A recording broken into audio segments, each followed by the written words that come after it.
Саламатсыздарбы дагы бир жолу. Бүгүн буюрса CSS боюнча сабагыбызды улайбыз. Так, бүгүн биз граница менен иштейбиз. Бул мурунку сабакта биз логотип менен сүрөт койгонду үйрөнүп алганбыз. Эми биз бул жагына бүгүн бир жаңы бир div ачайлы. Же болбосо жөн эле параграф менен жазайлы. Жөн эле p тек менен. Бул жака жазылайлы катай кылып лора менен сохранить этебиз. Бул жазуу уже автоматтык түрдө чыгарып берди. Эми биз ушуга граница коюп чыгабыз. Мындай жатканда рамка жасайбыз. Ал үчүн бизде CSS бар, CSS-ге уланган. CSS-ин өзүнө киребиз. Бул жака эми буква P параграфыбызды жазып алабыз. Буга биз мисалы color деп бере турабыз, өзүнө бир свет беребиз деп, буну баарыбыз эле билебиз. Так, эми биз бул жака colorго где-то жөн эле T берип турайын. Уже чыгарып алдык светибизди. Эми биз мунун алдына так, border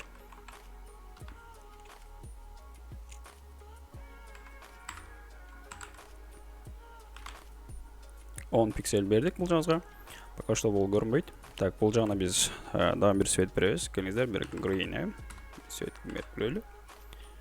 Автоматтык түрдө так, green бар. И бул жагына биз рамканын немеси аталышы solid деп коелу. Solid автоматтык түрдө бизге ушундай рамка чыгарып берди. Бул жерге өзүбүз калган пикселди койсок болот. Мисалы биз 5 пикселди кыла турган болсок, бул 4 жагы тең 5 пикселден автоматтык түрдө өчөт. Бул болсо, бул уже свети. Бунун светин тандап берет. Мисалы мен бул жерге башка бир светти дагы койсом болот. Например, там ондай свет кыла турган болсом, автоматтык түрдө ушундай свет берет. Но бул свет биз RGB эмес, жөн эле green деп жөн эле аталыш менен дагы жазып кое берели. Так, green ушу автоматтык түрдө коюлду. Бул жерге эми мына жерде solid бар. Бул solidти жөн эле Ctrl Tab менен тандай турабыз. Бул жакта толтура өзүнүн функцияларын чыгарып берет. Но мисалы биз бул жерге solid эмес, бул жерге келиңиздер dotted деп жазып көрөлү. Dotted. Так, мына жерде чыгарып берет мекен автоматтык түрдө. Так. Dotted.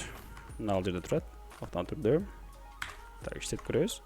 Автоматтык түрдө бизге мындай рамка чыгарып берди. Көрүп алдык, Бул жерде dotted бар. Дагы мындай функциялар көп. Интернеттен дагы карап көрсөңүздөр болот. Мен дагы билишимче сиздерге Telegramга жазып калтырып коем. Мына бул жагы уже мындай дагы чыгарып алсак болот экен. Дагы бизде кандай тегтерибиз бар? Бул жерге атрибуттар бар. Так, double бар. Double кыла турсак мындай эки рамкалуу болуп чыгып берди. Эми бул рамкаларды биз сиздер көрүп калсаңыздар керек, кээ-бир сайттарда ушундай рамкалар менен чыгат. Ну, асымда ошол рамкаларды ошол жактан жасалып алат. Так, эми биз андан кийин дагы grobe бар.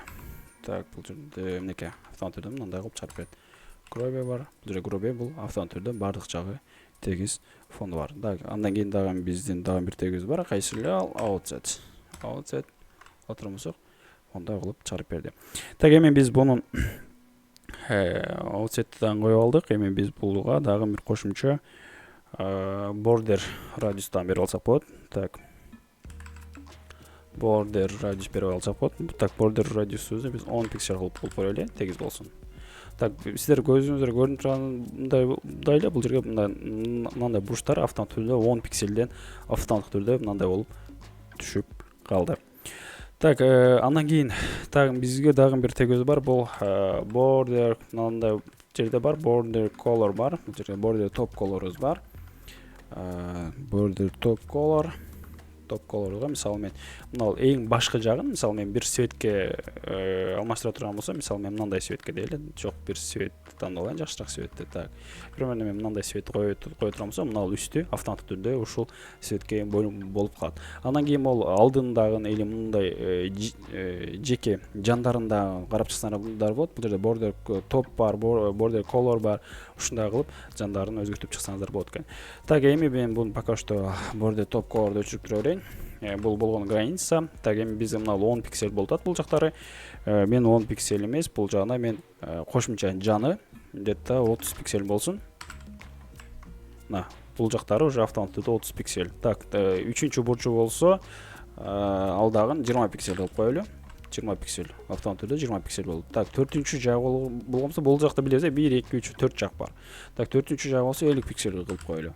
Ну, буну тест кылып аткарып көрсөк болот. Так, бул 10 эмес, где-то мындан 50 кылып коелу. Мына автоматтуу түрдө ушундай тек чарып алдык. Буну дагы мисалы мен 50 кыла турам болсом, мындай чарып алдык. Ну, келиңиздер 10.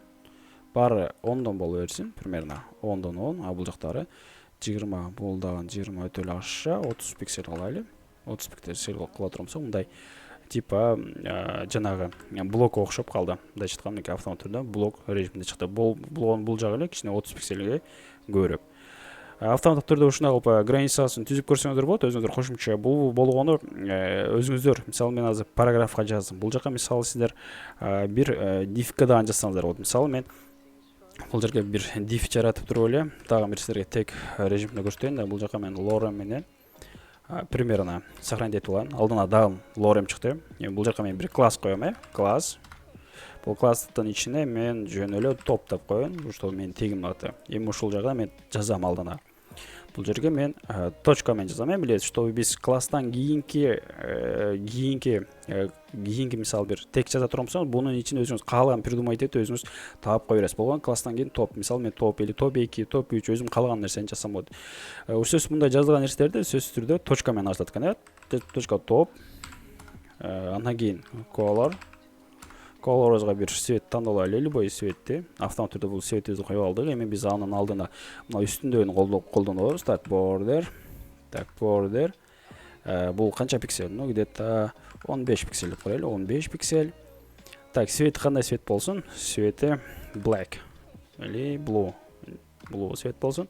Андан кийин немесе там бул жерине мен азыр буга дашет коюп көрөйүн, примерно. Дашет кыла турамсың, автомат түрдө мына алды ушундай бир кооз неме чыгып калды. Эмнеге мына чоңоюп кетти? Себеби чоңойгон себеби биз 10 пиксель өтө эле чоң пиксель коюп салдык. Ну, где-то 5 пиксель кое турамсың.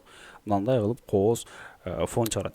Сиздерге кошумча тапшырма, ушул мына тема 2 дегенден баштап мына жагы 10дон ушундай жазсаңыздар, 10 мисалы div 2, div 3, div 4, div 5.